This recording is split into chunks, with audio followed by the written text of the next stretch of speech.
Hey everyone, welcome back to the NIIT YouTube channel. My name is Mukul, and in this video, I want to walk you through some of the most important Python libraries, what they do, and more importantly, why people actually use them. If you're learning Python, you've probably seen a long list of libraries and thought. So the goal of this video is to simplify things and explain them in a way that actually makes sense. Let's start with something fun: game development. Pygame is a Python module that allows you to build games. Usually, when I start with Pygame, the first thing I do is define the screen width and height. After that, you can draw shapes, objects, and characters using code. You can also listen for keyboard events, which means objects can move around the screen.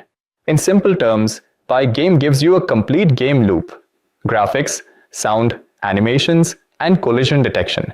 Most people use Pygame for 2D games, although 3D games are also possible when combined with OpenGL. Now let's move into machine learning.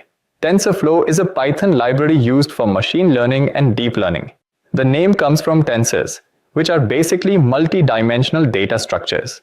In practical terms, TensorFlow helps you build AI models for tasks like image recognition, speech recognition, and prediction systems. What I personally like is that tools like Keras sit on top of TensorFlow, so you don't always have to deal with low-level math. PyTorch is another popular library for neural networks. Compared to TensorFlow, PyTorch often feels more flexible and easier to experiment with. If you like building models step by step and seeing results quickly, PyTorch usually feels more natural. Next, computer vision. OpenCV, short for Open Computer Vision, is a powerful library for image and video processing. While many people associate it with image recognition, that's really just one part of it. OpenCV is widely used for real-time object detection, face recognition, motion tracking, and even augmented reality. Anytime a computer needs to understand visual input, OpenCV is usually involved. Now let's talk about data. NumPy, which stands for Numerical Python, is a core library for scientific computing. It's mainly used to work with numerical data efficiently. You can think of NumPy arrays as a faster, more structured version of Python lists. A one-dimensional array is like a list, a two-dimensional array is called a matrix, and higher-dimensional arrays are known as tensors. Built on top of NumPy is Pandas. Pandas is used for data analysis and manipulation.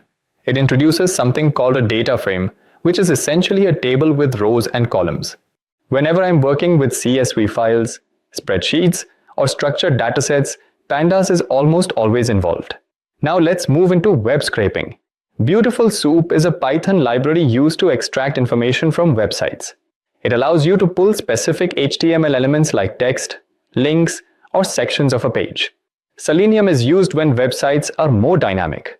It controls a real browser, which makes it useful for interactive sites. Scrapy, on the other hand, is a full framework designed for large-scale web scraping and data processing. Each tool has its place, depending on how complex the website is. Now, databases and images. SQLite is a lightweight, serverless database you can use directly inside Python. It allows you to store and manage data without setting up a full database server. For image processing, Pillow is a commonly used library. It allows you to load images, apply filters, edit them, and save them back to disk. It's widely used in both data science and web applications. For visualization, Matplotlib lets you create graphs and charts, often alongside NumPy and Pandas. Plotly focuses more on interactive, web-based visualizations, which are common in dashboards and analytics tools. FastAPI is a modern framework for building APIs in Python.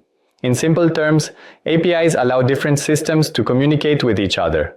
FastAPI is popular because it's fast, clean, and easy to maintain. For web development, Django and Flask are two widely used frameworks. Django is more structured and full-featured, while Flask is lighter and better suited for smaller projects.